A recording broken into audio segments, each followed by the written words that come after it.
So welcome to this webinar on academic partnerships for the Sustainable Development Goals. My name is John Beal, and I'm the manager of SDSN Canada, which works to mobilize Canada's post-secondary institutions around achieving the Sustainable Development Goals. And together with the Tamarack Institute, my partners Jorge Garza and Laura Schnur on the line, we co-host monthly conversations on localizing the Sustainable Development Goals, exploring different dimensions of what that localization work looks like. So we've previously held sessions on community engagement and the SDGs, and we will, upcoming will be sessions on data and indicators on localizing for the SDGs. So before we kind of jump into the session, I'd like to start with a land acknowledgement, acknowledging that we are meeting on unceded Indigenous lands. The SDSN Canada and Tamarack Institute offices are located on the traditional territory of the Attawandaron, the Anishinaabe, and Haudenosaunee peoples. Kitchener-Waterloo is situated on the Haldimand Tract, which is land promised to the Six Nations that includes 10 kilometers on each side of the Grand River. And as settlers, we must remember that Canada's achievements are directly related to the resources and friendship of Indigenous peoples, and that we must all push for transformative acts over the coming decade towards reconciliation and justice. And there's a quote from the Truth and Reconciliation Commission that I'd like to share here, and it says, "Together, Canadians must do more than just talk about reconciliation. We must learn how to practice reconciliation in our everyday lives, within ourselves and our families, and in our communities, governments, places of worship, schools, and workplaces. To do so constructively, Canadians must remain committed to the ongoing work of establishing and maintaining respectful relationships." So today we gather to talk about academic partnerships for the Sustainable Development Goals. And there's a kind of a number of domains of which our academic institutions can help support achievement and progress on the SDGs. You know, they play an important role in terms of campus operations, in terms of teaching and education, support for students, research and innovation, and also acting as a natural convening point for community, for the community in which they're located. So today's session, we really want to explore, what these academic partnerships look like and kind of the added value of the SDGs to create new partnerships or to drive existing ones even further. We have a fantastic lineup, which I'll kind of throw it over to them in just a moment, but I'll just mention if you're interested in any of our speakers' bios, they are available through the registration site on the Tamarack Institute website. So we'll just share that in the chat. I'd like to just briefly introduce the speakers today and then over to them. So our moderator for the session today is Dr. Ian Rowlands. He is the Associate Vice President International at the University of Waterloo. We also have Dr. Rebecca Schiff, Professor and Chair, Department of Health Sciences at Lakehead University. We have Ana Flavia Cardoso Alves, the Director of the Project Office for Urban Quality of Life in Quebec City. And we have Twyla Yob, the Watershed Protection Manager for the City of Saskatoon.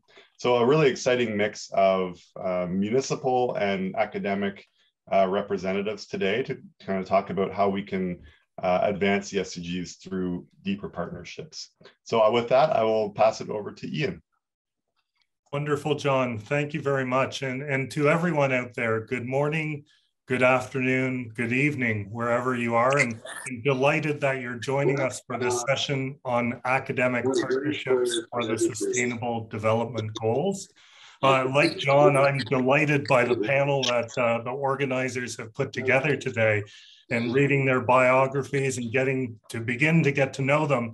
I'm confident they're going to share with us a vast range of experiences from different perspectives on the way in which collaborations, other activities can come together to advance the Sustainable Development Goals. And John laid out so nicely the multiple ways in which universities engage in society across their learning, research, service mission as in many instances, a role model themselves. Many campuses are like small cities, if you will. and have much to learn from the communities in which they're located, have much to learn from the students they teach, and have much to do to engage in society. And what may come out during our conversation today is that the experience of the last 2 years, when we've done so many things so differently, might serve to cast new light on ways in which academic partnerships for the SDGs may unfold. So just a word or two from me about how things will unfold. I've got a series of questions I'll put to our panelists, and very excited, perhaps like you, to hear their responses. And we'll see if a little bit of conversation amongst us unfolds as well. And there'll also be an opportunity towards the end of the session for you to come on with your questions and comments as well. I see the chat function on Zoom is operating, and I think I see that something's already been put in, perhaps John noting the biographies of our speakers today. So as questions come to your mind, hold them for the question period, or feel free to put them in there as well.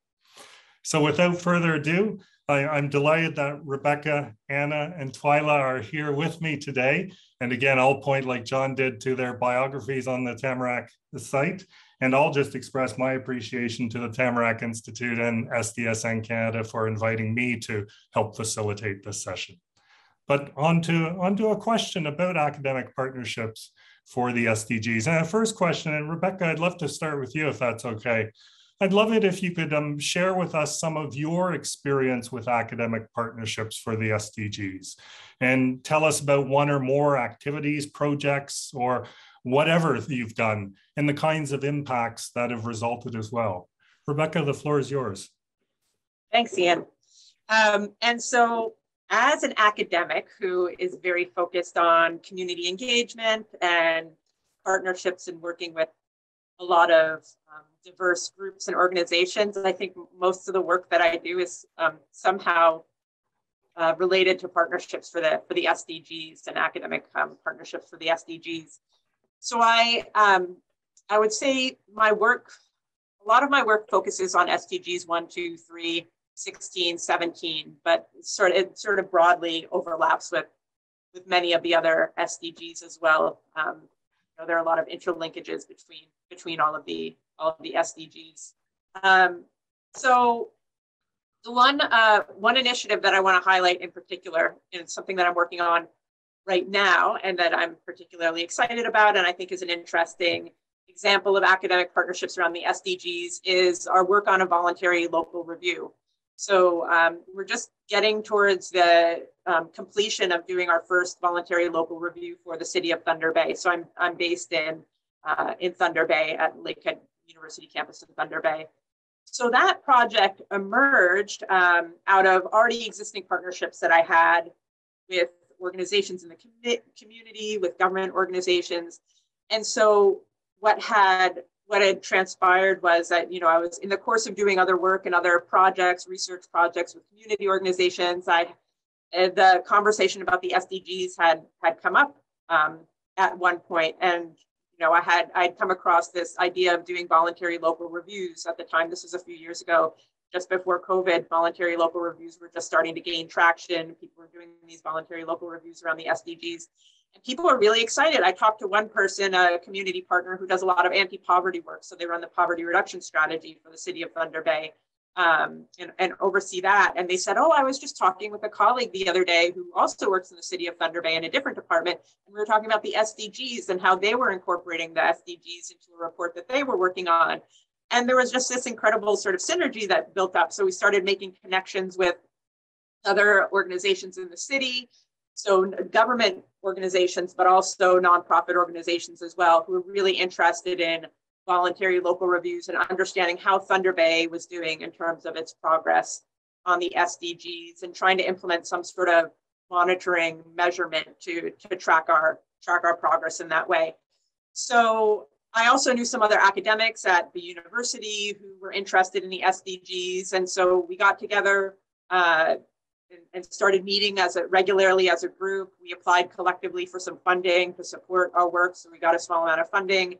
And that partnership has just evolved. We brought on more partnerships as we worked on this voluntary local review process. And it's also been really interesting, I think, from the perspective of creating new partnerships, not necessarily between the university and community, but between other community organizations that hadn't been working together previously. So we're working with EarthCare Thunder Bay, which is within the city of Thunder Bay, and they're really focused on environmental issues for the city as a city government, the municipal government. But they didn't talk very much to, for example, the poverty reduction strategy. And so now they're sitting at the same table doing this voluntary local review process together. And so it's created new partnerships in that way as well. Similarly, the United Way has come in. And so there are partnerships that have formed between the United Way and with other organizations that they weren't connected with before. So maybe I'll stop there and let you move on to the next speaker panelist. Rebecca, fantastic. And I hope we'll have a chance to come back to much of that and the ways in which my words are the web of relationships then spawn new connections as well. Sounds fascinating. But I'd like to turn it over to Anna now. And Anna, the same question to you. If you could share with us a bit about your experience of academic partnerships with the SDGs. Anna, over to you. Sure, thanks, Ian. Well, first of all, we have a lot of partnership with UQAC, University of Quebec in Chicoutimi, and Laval University. I would say that they brought us new perspectives. They helped us to see bigger and further. We were in Quebec City, we were very focused on climate changing before, I would say, 2019. And we started working with Mr. Claude Villeneuve from UQAC and his team in 2019. They did an organizational diagnosis to help us to prioritize the SDGs and its targets in Quebec City. It was a very structured approach called, in French, analyse systémique de durabilité. So in English, it would say sustainability systemic analysis. I don't know if the translation is good, but so they helped us a lot with the structured analysis. They also trained about 30 employees from Quebec City. They supported us in different presentations, internal and external. They helped us with the evaluation of the projects from our climate action plan. So if I would put this in 4 or 5 words, I would say we had a lot of good advices from them. Okay. And if I talk about Laval University, for example, with the EDS Institute, we are here today, I think because of them, because they opened so many doors for us with the networking. They put us in contact with Tamarack Institute, for example. It was very fundamental for us, for our network. They also guided us to see and to contact other municipalities. So I would say that it's very fundamental to us, the academic partnerships. Yeah.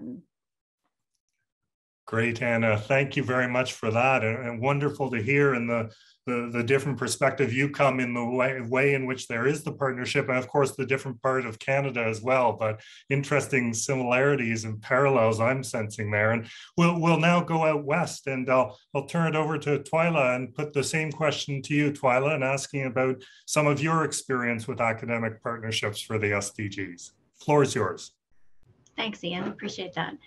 So as Ian said, I come to you from the Western Prairie Provinces, land of wetlands and grasslands and all that good stuff, traditional territory, Treaty 6 territory, and also the homeland of the Métis. So I want to take a bit of a step back and admit to the group that our community hasn't wholeheartedly adopted the SDGs as a package. We do have a sustainability framework that's informed by our official community plan, a strategic plan. We have a triple bottom line policy, and we set targets around these things. So we do have the same goals as the SDGs, but it's not the same comprehensive framework. The department I work with specifically focuses on Goal 7, affordable and clean energy, Goal 12, responsible consumption and production, Goal 13, climate action, and Goal 15, life on land. And we've developed several strategies around those, and those are where we find our academic partnerships to be forming. So in terms of academic partnerships, we have this really great relationship with the University of Saskatchewan, our local university. We also work with other universities like University of Regina in Saskatchewan, as well as others across the Canada, but that's less frequent. We do have an agreement, a memorandum of understanding, our agreement with the University of Saskatchewan signed between our mayor and the president of the university that has really helped to speed things up to get things moving with that. And so we have actually set aside money as a community for a grant program called Research Junction. The available funding is small. It's $100,000 and it's $30,000 per individual initiative. But we're allowed to apply to this particular little grant every now and again, or annually at a minimum, depending on the availability of funding.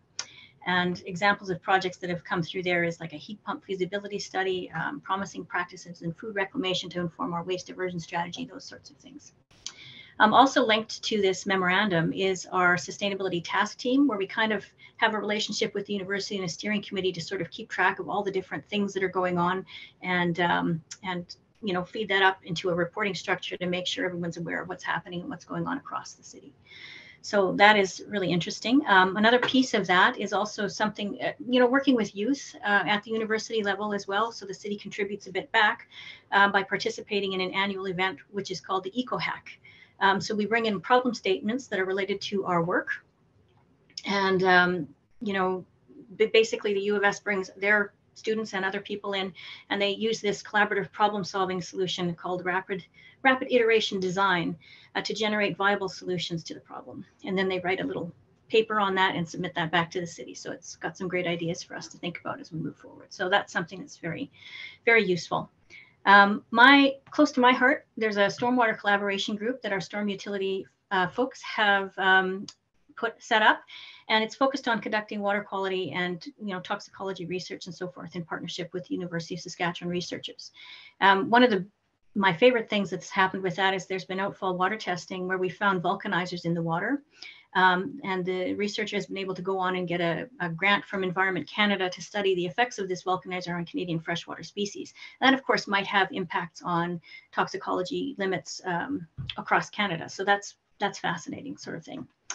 Of course, we also collaborate with individual researchers when different funding opportunities come up, and that is always a lot of fun. And usually it's a quick turnaround, and I really appreciate, I'll mention it later as a benefit, the agility of the researchers as they put these applications together. So I'll stop there. Fantastic, Faya. Thank you. And yes, certainly invite you to revisit the examples and see how the lessons can relate more broadly in the particular experiences as well. And let me go on to a second question. And Anna, maybe I'll start with you this time. And I guess as you think about these academic partnerships, the ones you described in the first round or any that you've been engaged in, can you share with us a little bit about how your organization evaluated them or perceived them, or what they thought as they were engaging with local higher education or education more broadly and other partners in particular opportunities and challenges? Were there surprises that you found? Were there benefits that were unexpected? Were there challenges of some sort? So Anna, maybe I'll start with you and just turn it over to you and share with us from the perspective of your organization in Quebec City. What were you thinking? What kinds of pros and cons did you experience? Yeah. Sure, a lot of benefits, a lot of pros, okay? I would say to start. But to start, credibility, reputational gain.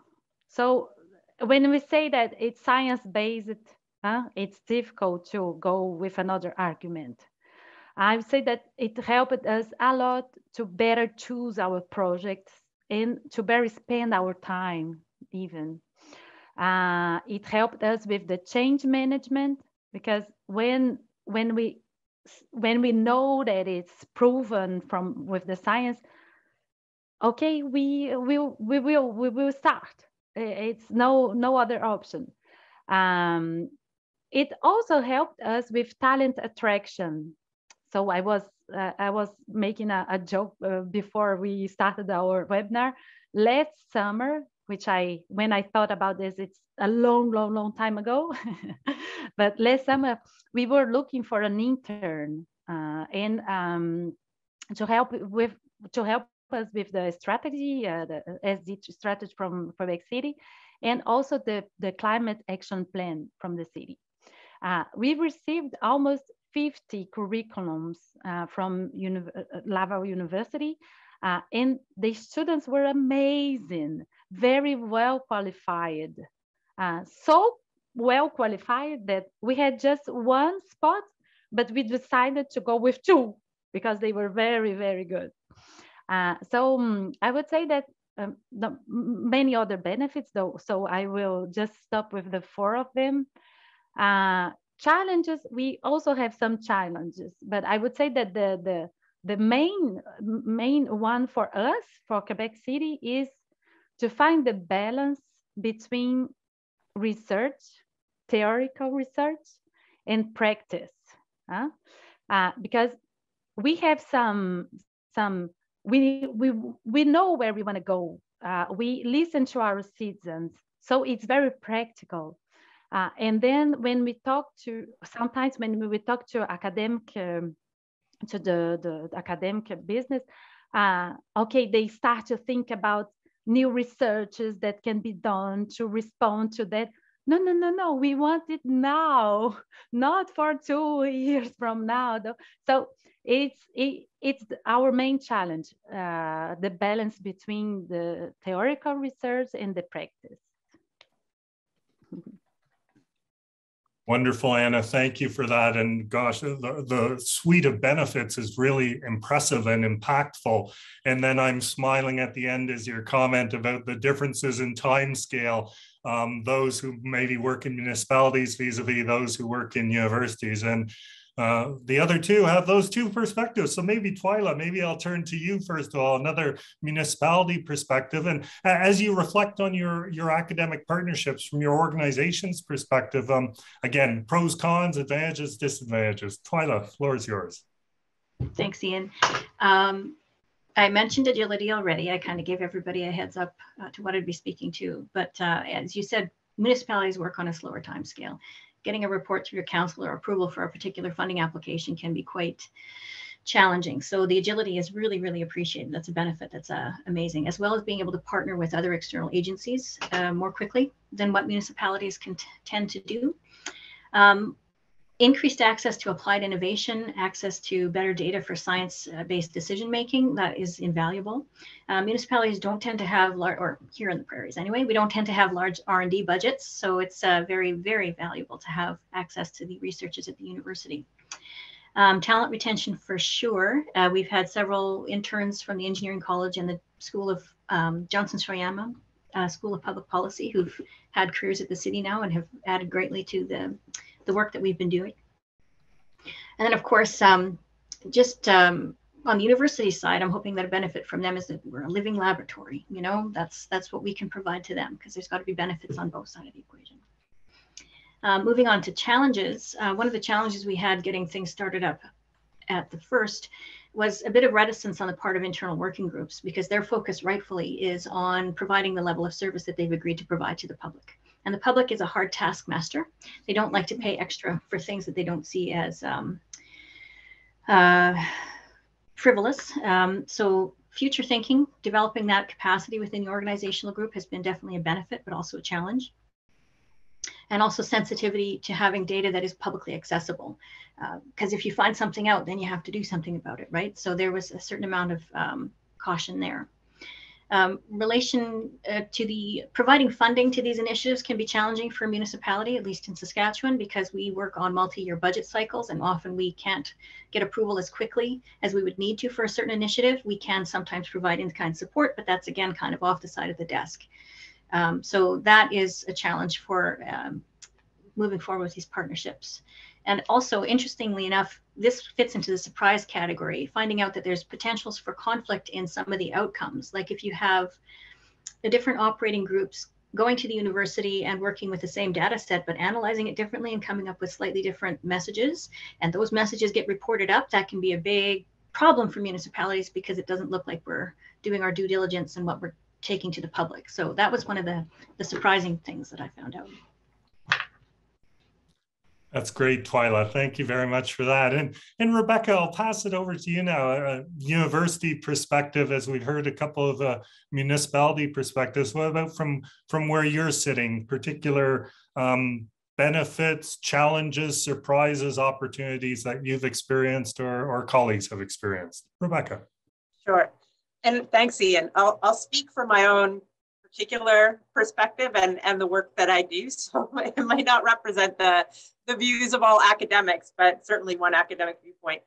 And, the work that I do, or one of my main goals, or perhaps my primary goal, is that my work contributes to change, whether it's policy change or program change, or that it's, there was an interesting quote that one of my colleagues used once. I think it was, I don't work in the community, I work for the community.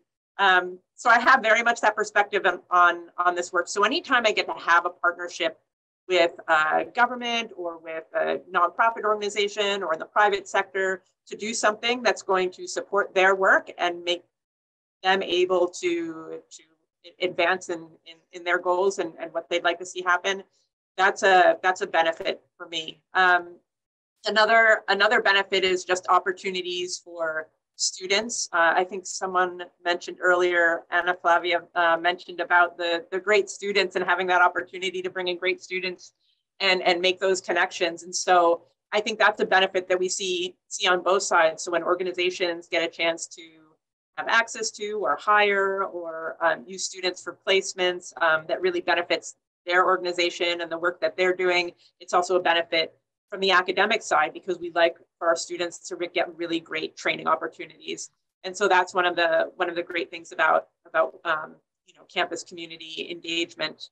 I would say those are probably the two great things. And there, I mentioned before about making change in the community. So seeing the ways that academic work and research can contribute to change or support organizations that are external to the university. But there is that theory practice balance. And I think someone had brought that up earlier, and Flavia had brought that up earlier as well. And so there is a lot of benefit for theory in campus community engagement. I think the challenge is trying to figure out how to balance that. So not having the theoretical work that is going on in the background interfere with the practical sort of on the ground work that's being done. So I think those are some of the main benefits in terms of challenges from an academic perspective. There's always, I think, the challenges that academics face in terms of what's expected from them as academics from the institution. So we're expected to publish or to get funding or all these different things. And so sometimes that can be a barrier to doing community engaged work because it doesn't always necessarily result in those products, but it's often in the back of academics' mind that, well, how will this lead to a publication, or how will this lead to funding or some other sort of recognition, or conference presentations or whatever it is. So we have kind of that pressure in the background about how it's going to contribute. My approach has very much been, and what I've seen throughout my career is that whatever I do in the community, it's going to result in something. Like there'll always be, something that I can share with the broader academic community, something that's relatable to scholarship that can be shared through academic journals and other venues from what I do. So I don't have to think about that so much. I just know that it's going to come out of the work. If it's good work for the community, it's going to be good work for the academic community to learn from as well. Another challenge I see too is sometimes different perspectives on what the goal is, or trying to demonstrate how the theoretical knowledge can inform the practical knowledge. So we might know from a theoretical level, how that can contribute to change in the community, but sometimes it's difficult to translate that knowledge and mobilize that knowledge in the community. And then I would say a final piece, and this is from my own personal experiences, sometimes we encounter research that's done in the community, and it's not necessarily through academic partnerships, but it will be research that's done by individuals or groups who don't necessarily have the kind of training in research skills that individuals in academia have. And so sometimes we find it challenging to have that discussion, or can find it challenging to have that discussion about this research. Yes, I know it was done, but it's not necessarily based in a thorough or well-grounded science, and to demonstrate that to community partners, and why we might need to rethink previous work that had been done if it wasn't based in good science. So I think those are some of the main sort of benefits, challenges I'd highlight. Rebecca, fantastic. Thanks very much. And to all three speakers on that question, thanks very much as well. And it got me thinking, I think all of you touched upon a theme. I'll just share briefly that from your different perspectives, as in my own work here at Waterloo, think about learning, research, administration. Often the messages of SDG 17 and the partnerships come in. And what I often talk about to my team is the importance of empathy when dealing with your partners. Other ways of phrasing it are sort of be in their shoes, think about their, if I can get a bit more technical, their incentive structures and so on and so forth. And you'll often find that partners in different partnerships are responding to different kinds of incentives, messages, motivations, and so on and so forth. Yes, an SDG motivation, but coming from their organization, there may be different sorts of things. So trying to find that ways in which they come together can be challenging but rewarding. I think all three of you touched on that a lot, so thank you for that. Let me go on to a third question, and Twyla, I'll start with you in a second, and I'll ask us all to put our eyes to the future a little bit, and if there's any thoughts you have about where things may be going with regard to academic partnerships. Anything you see about the landscape from your particular sector, from your particular part of Canada, that would be useful for, or that's on your mind, prevailing winds, trends, so on and so forth, that you're keeping an eye on, because that may, you're thinking this may be important as I continue to try to have success and impact through my academic partnership. So Twyla, can I invite you to the floor and respond first? Sure, and I'll just preface what I'm going to say with, I've worked in a bunch of different settings. I've actually worked in academia and I've worked in private practice, and I really appreciate what you said about, being able to see things through your partner's eyes. That's very important, because the municipal focus is on providing service to the public, right? And so that is the main thing that has to be kept in mind when we're, engaging in these partnerships. And universities can really help municipalities to appreciate that broader context, because sometimes we get a little bit narrow focused on what it is that we do from operations. So that's one of the things that is very important, I think, in future partnerships. For the city of Saskatoon, I think our big opportunities are going to continue to be focused on climate change for a little while, anything to do with heat efficiencies, high performance buildings. We just passed a new policy on that, so that'll be interesting. And of course, greenhouse gas reductions. We also have a big initiative right now that's close to my heart called on green infrastructure. I'm creating a green network for the city of Saskatoon. So adaptation measures, carbon sequestration, ecosystem services. How to actually measure some of those things, I think, is a big important thing for municipalities in future, how to actually put them in a framework where you can compare them to financial, social, economic, how to compare these things in a justifiable framework is going to be huge. So I think that universities can really help form that thinking, because we're not used to measuring things outside of financial ways right now, and these ways are new. Ways of thinking are new. I'd like to kind of talk about maybe a challenge for the universities is, when does something get to be so the results of these researches, and Rebecca was talking about this earlier, but how does the research get sort of integrated into curriculum and training so that the new people are taught in these methods and ways of thinking, so that the sustainability goals are furthered that way? So because I want to hire people who already think like this.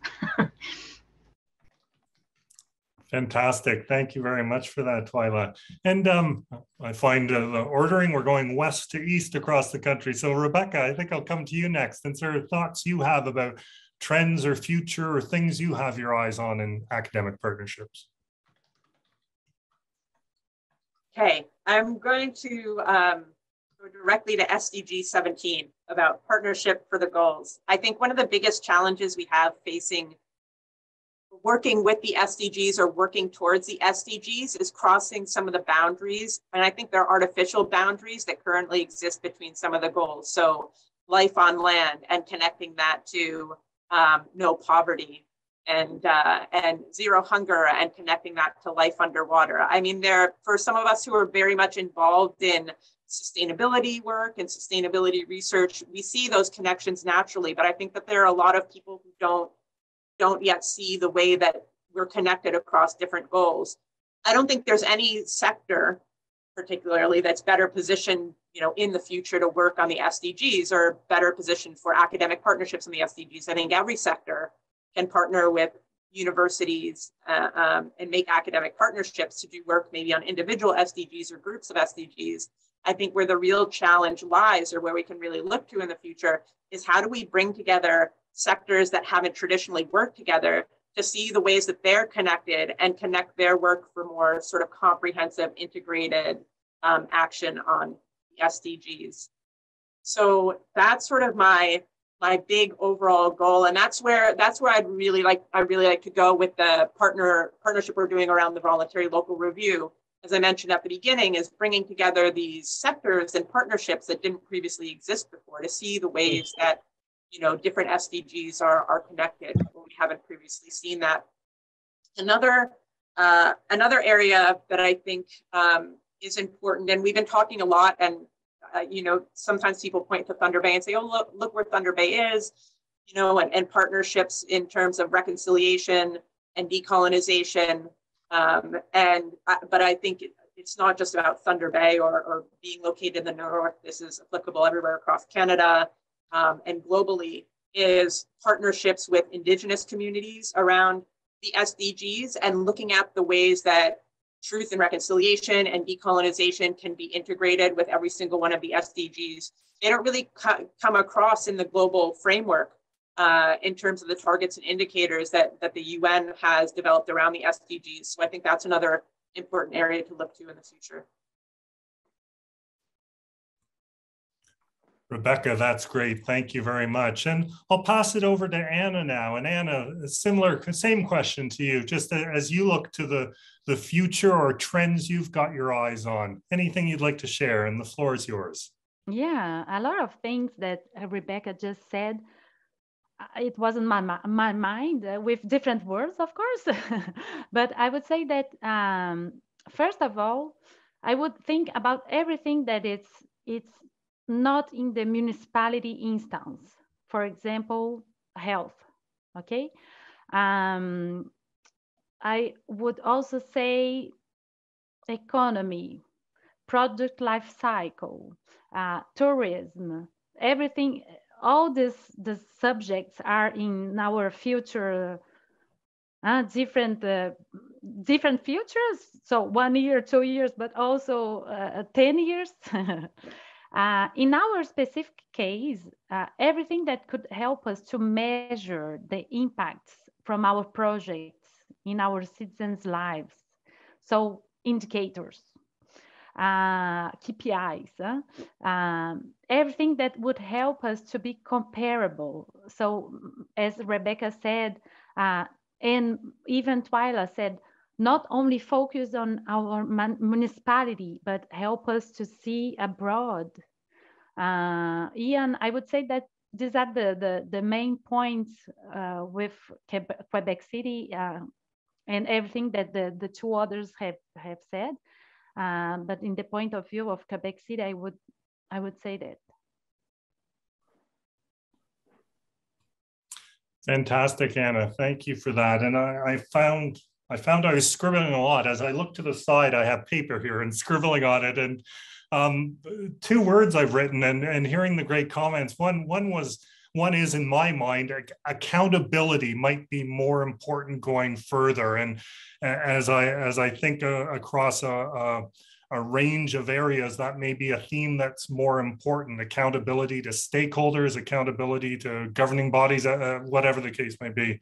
Another theme may be integration. And this one I heard across a lot of different areas, and the integration across the partners and maybe new partners in these partnerships, the integration across the sectors, across the SDGs. And I'll add one other one, maybe not as critical in the local, but I'm coming from a world that has international in it as well, my administrative role at the university. The integration of the virtual and the in-person, and thinking about the ways in which we develop partnerships, and the way where, as we emerge from the pandemic, many of us think that we're not going to abandon the lessons of how to cooperate and how to build partnerships that were forced to be learned over the last 2 years of lockdowns and travel advisories and so on and so forth. So thinking about the ways in which we can use the different tools to build effective partnerships, the kinds of partnerships that SDG 17 call for. So the wonderful responses. I think before I pass it back to John, I've got time for one last question for you. And the last question is, I see we've got a great audience today, it looks like, from the numbers and so on. And I'm told by the organizers coming from different constituencies, be that government, be that civil society, private sector, academia, so on and so forth. And I guess, would you have any message? They may be thinking of engaging in these sorts of things. You may have convinced them over the past 40 hours, oh, all those benefits, we need to get engaged in academic partnerships in some ways. Would you have any messages or signals or learnings that you'd like to share with those on the call who might be with their organization just starting to think about this? And another way I might phrase it more colloquially is, what might you tell your younger self in some way before you got into this to a great extent? So I'll look to my three colleagues on the screen. Just give me a little hand raise. Anyone like to jump in? And Anna, please, the floor is yours. And then, as you wish, Twyla and Rebecca afterwards. But Anna, first of all. Yeah, I'm ready. I would start the partnership as soon as possible. And also, I would think about different kinds of academic partnership, schools, colleges, universities. And why did I jump up to this question is that because last night I had a very interesting meeting with some kids from 5th and 6th grade. So I believe 11 years old. And they had so many interesting point of views that I was amazed. Second time, because the first time was the intern from university, and second time was yesterday with the kids. So I would say that start early, the partnership, and different kinds of academic partnerships. So we do this for them. So listen to them. They have very good ideas. That's it. That's fantastic, Anna. Thank you. And Rebecca, delighted to turn it over to you. And what would you like to share? I would, first of all, I'd reiterate everything that Ana Flavia said. Yeah, start early, get in there. One thing I might add to that, sort of building on all of this, is the idea of looking at continuing the conversation. So even if you're not involved in an active project, an active partnership, like keeping those conversations going is really important. I found that that's resulted in the most successful partnerships I've had working with other groups and organizations outside of the university. So we keep up with the conversation, meet up occasionally, even if we don't have an active project going. And that's the best way to get the partnership started early on a project, is because you've already got those relationships that are built. And the other thing I would say, I think, is going back to something that you had mentioned earlier, Ian, that I always think about as well, is one of those most important things is always being able to see from a different perspective. So whenever you run into a hiccup or a challenge in a partnership, and it's important to just try and think from the different perspectives around the table, and that can help maybe work through any challenges that you have in communications, or any challenges in sort of reaching a common goal together. So I'll leave it at that and pass it over to Twyla. Fantastic, Rebecca. Thanks very much for that. And Twyla, the floor is open if you'd like to share anything on this. Sure, thanks very much. Well, of course, I reiterate everything that Anna and Rebecca have said already. But from my municipality's perspective, I think the biggest change I saw was when we had buy-in from top leadership. So we had struggled with partnerships in the past, doing one-offs kind of thing. But this structure that we have now with the memorandum of agreement, that means that everybody from the mayor on down is in, means that we have better access to data across the corporation where people, other work groups might be reticent to share it for various reasons. It really legitimizes the use of time and dollars to pursue these important initiatives, and really does assist with the buy-in to sustainability goals across the organization, because that's, it's coming straight from the top. So one last thing I'll add is that leaning on municipal peer groups, I think I've seen, some of the things that the city of Saskatoon has involved in to help spread research results across Canada is very valuable as well for the municipality. Things like benchmarking, the Canadian Water Network, anything that FCM does for peer groups sort of thing, those are very valuable as well. Fantastic, Twyla. Thank you very much for that. And thank you to all three of you for wonderful responses. And of course, don't go away, because just at this point, I'm going to turn it over to John, who's going to come on to our virtual stage. And John, I've just been looking at the chat to see if there's a couple of comments in there, and you may have a couple of other questions that have come to your mind that you want to put to us. So whatever is the case, John, I'll turn it over to you. Yeah, thanks, Ian, and to everyone for a really great conversation and hearing about your work in different ways. And so just a reminder to everyone, if you have a question, feel free to put it in the chat. Also, if you would like to ask it live, you can, on the reactions button down below, there's a button to raise your hand. Mo has his hand raised, so I'll turn it over to Mo for a question. And if others come on, I'll kind of sequentially go through that. So maybe over to you, Mo, for your question. And maybe for those that are asking live, I just a reminder to kind of keep it relatively brief, just to allow time for responses and other questions. Thank you, John, and thank you to the panel. This was really, really wonderful and very useful to my own research. I am currently based in Peterborough. I'm a graduate student at Trent University, looking at the strategy for SDG alignment in Peterborough. So while we're not endeavoring in a full-on VLR, voluntary local review, we're doing a subset of SDG targets. And my question is really about data gathering and the challenges that maybe some of you guys in academia have faced, because I'm in that world. And the primary source currently, at least on the national level, is the SDG Data Hub of Statistics Canada, which I sometimes feel a little bit is outdated, and sometimes the data isn't as really related to the target itself as it possibly could. And so I wonder what your experience there is, and if you're also, are you adopting the Canadian Indicators Framework in your work as well? I've linked to both, in case the audience doesn't know. So if you see in the chat, I linked to both the SDG Data Hub of Statistics Canada and the Canadian Indicators Framework, which is also, it's a distillation of the original 169 targets and 232 indicators that the UN put out for the Canadian context. So I wonder if you guys have looked into that. And the last thing is a comment on what Rebecca said about the interactions between the SDG targets themselves. So it's, whether life on land is related and how it is related to poverty alleviation and life underwater and hunger. The International Council of Science has put out a guide in 2017 looking at the interactions between the SDG targets and indicators. And I linked to that as well. It's the first one that I linked to. It is kind of put the targets on a spectrum from -3 to +3. So +3 meaning the targets are completely reinforcing and in complete alignment, to -3, which is if the achievement of a target would absolutely cancel the progress on another target. So it's kind of a Likert scale, but more like in the negative as well. Instead of 0 to 5, it's like from -3 to to +3, and seeing that kind of level of correlation. So thank you again, and I would love to hear your thoughts on data collection and what would be your best strategy for that. think just pop in. Yeah, Hannah, go ahead. Yeah, I would start.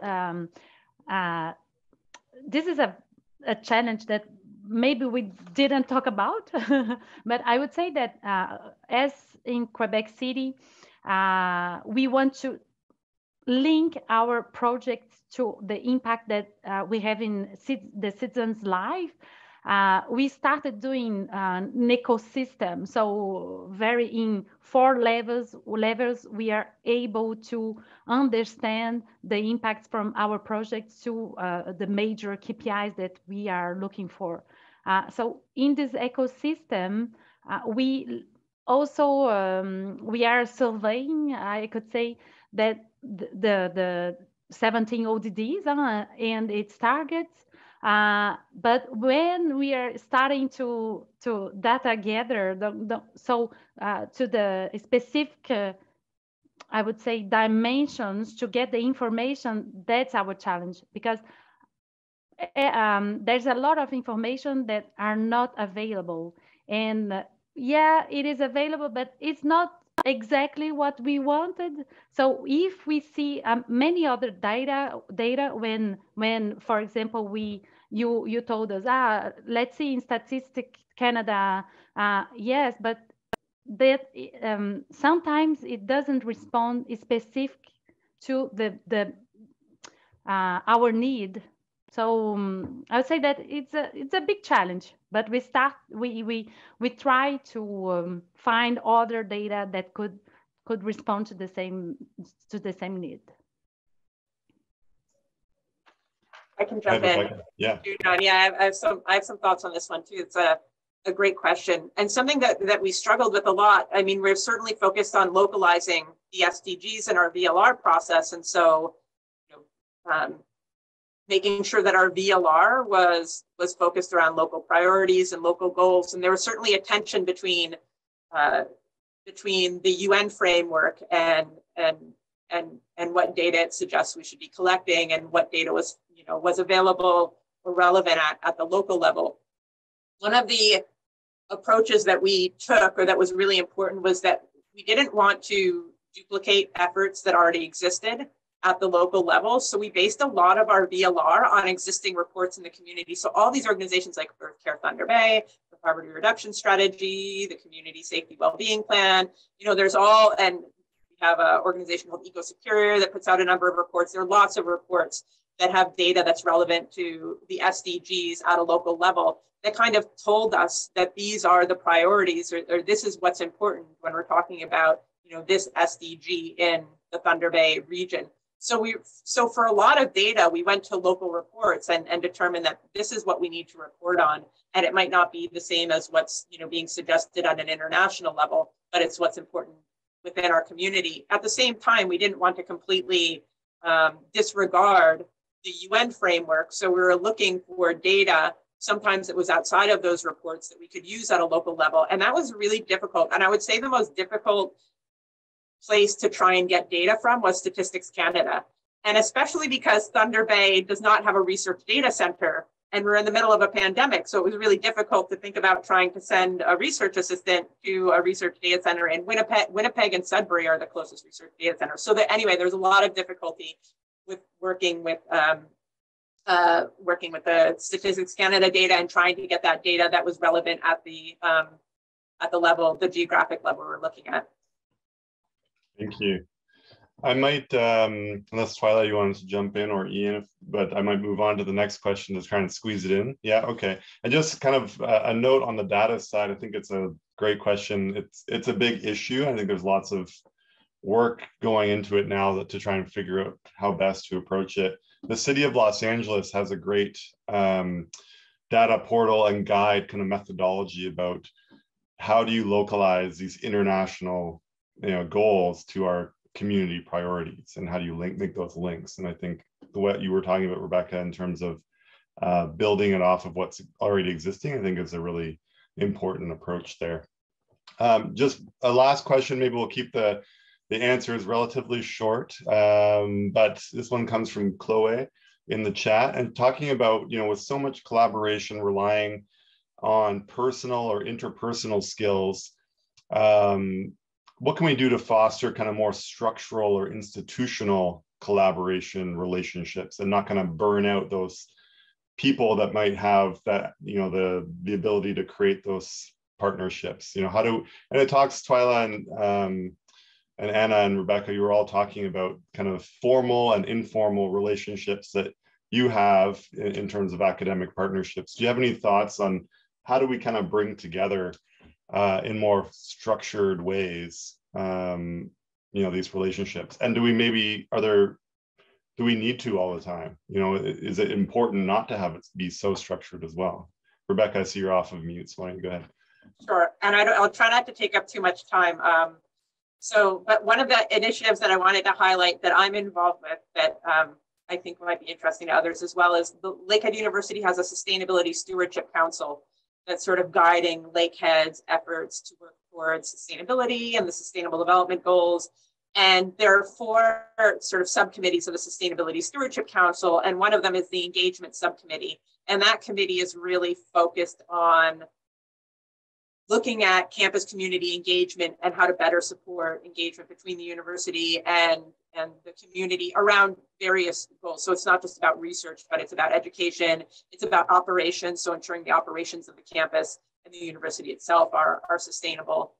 And so I think there's maybe a role there as well for universities to play in helping to broker or support relationships. I've always felt quite strongly that in some cases, there's a bigger role universities can play in supporting or fostering relationships, and maybe not drawing so much on those human resources that that were being referred to in the question.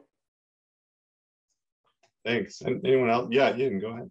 Just a quick one. A couple of points that came to my mind. One is a great point earlier made about the importance of relationships broadly. And we're using that word just to talk about keeping warm a number of inter-organizational connections. And not every relationship will have an active partnership around something. So it can be that the task of maintaining the relationship is given to someone who can then do it on behalf of the broader organization and then sort of bring in others as appropriate. And just the other one I scribbled, I said, people within your organization, keep people informed, but not necessarily involved. And I guess one learning we have coming out of the pandemic is everyone can't be involved in everything all the time, but that shouldn't freeze you into inaction or lots of no's. Yes, people want to be informed and kept aware of things, and thinking about the ways in which you do internal communication to do that, and give them open pathways to engage. So John, those are just a couple of thoughts that came to my mind. Yeah, thank you. Thanks. And I think I would apologize for Anna or Twyla if you wanted to jump in. I think we should wrap it here, just in a couple minutes left. So I will say a big thank you to everyone for participating. And I will pass it over to our partner, Laura Schnur from the Tamarack Institute for some closing thoughts and upcoming initiatives. Yes. Thank you. Huge thank you to all our speakers, Anna, Flavia, Rebecca, Twyla, and Ian for moderating. And thank you all the participants for being with us today. Our next session is March 29th, and the one after that is April 26th. They're both taking place at the same time, so it's always the last Tuesday of each month. And the topic for the next 2 months will be localizing SDG data and indicators. So I know that's a hot topic for a lot of us on the call, and it came up quite a bit today. So we'll be diving more into that. So for those of you on the call who just came upon this event in the last week and aren't part of the ongoing monthly community of practice, we'd invite you to sign up for the community of practice if you'd like to keep being informed of our future meetings. And that is open for everyone to join. And for those of you who are members and have been coming to some sessions, we're 6 months in now. So we started hosting these in September, and we've had some great conversations. We want to make sure this responds to members' needs. And so we're doing a quick evaluation at the 6-month mark, and I'm sharing the link now in the chat. If you could please fill that out by end of next week, let's say March 4th, that would be great. And a huge shout out to our student Joanne, who's on our call today. She's with York University doing her master's and prepared the survey and is helping us with our evaluation. And just a couple quick final announcements. The Together Ensemble conference that John has been very busy with is taking place next week. It's free and open for anyone to register and join. And I'm just putting these links in the chat for you. There you go. Tomorrow, I also saw at 9:30 a.m., 12:30 p.m. Pacific. No, 9:30. I got my times wrong there, but anyway, it's not. I think it's 9:30 a.m. Eastern. There's an event launching the Progressing the National SDGs Implementation Report, the 6th edition. And just a mention that the Winnipeg's Voluntary Local Review has just been released recently. So we'll put a link there and would welcome you to check it out. So that's it for final announcements. Thank you once again for being here, and we will see you next month.